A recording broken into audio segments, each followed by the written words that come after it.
Hola, ¿cómo estás? Yo, guys, welcome back in today. Today we're going to be talking about María Elena Moyano.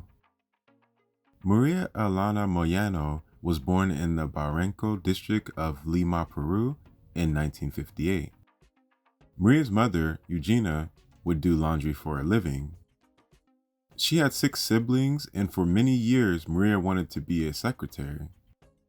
Her dad, David, wanted her to apply to Vega University so she could study sociology. Her mother wanted her to study law and insisted heavily on it. Maria would go on to study sociology at Inca Vega University in Lima for 2 years.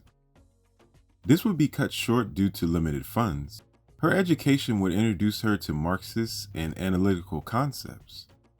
In her teen years, she would become involved in church groups before expanding into community organizations. Though this would be useful, she would soon get her experience amongst the community. Her life would soon lead her to activism.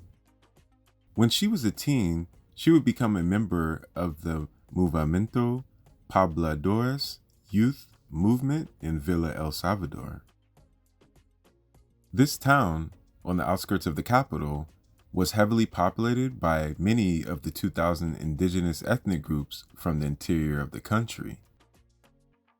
In 1980, Maria would marry Gustavo Pinca, and they would have 2 sons, David and Gustavo. At the age of 24, in 1984, she would be elected the president of the Federation Villa El Salvador.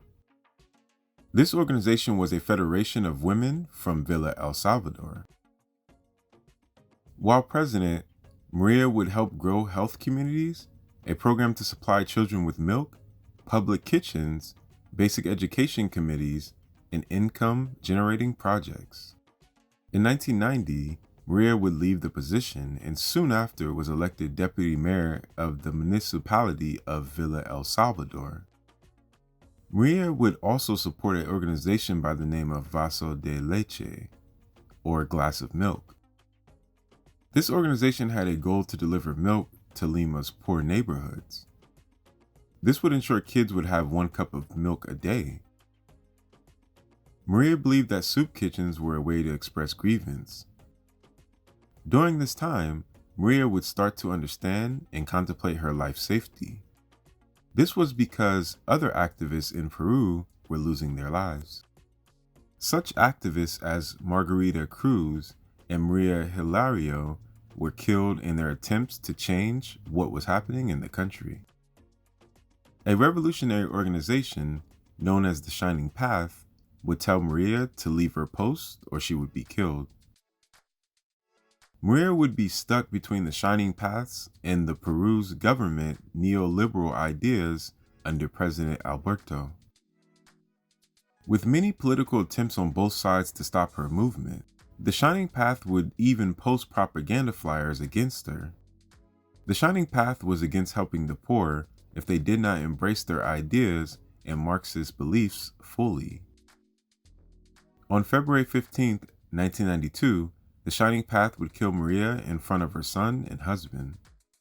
They would drag her body to the nearest town and blew her body up with dynamite to set an example. She would be 33 when she was killed. This was one of the many atrocities committed during the most violent periods of Peru's modern history. Her death would create a public outcry, and thousands of people attended her funeral. This would be one of the last acts carried out by the Shining Path. In September of 1992, the organization's leadership would start to fall. In 2017, her mother received the Peruvian Order of Merit for Maria for her distinguished services. She was also honored in a movie called Courage. A statue honoring Maria was made in her memory. Please like, turn on the bell notification so you get all my videos. Add me on all social medias, which is African Network, which is Instagram, Twitter, SoundCloud, Facebook, Snapchat, TikTok. Each one teach one. Always love each other. Always learn from each other. And yo guys, until next time, adios. Peace. One love.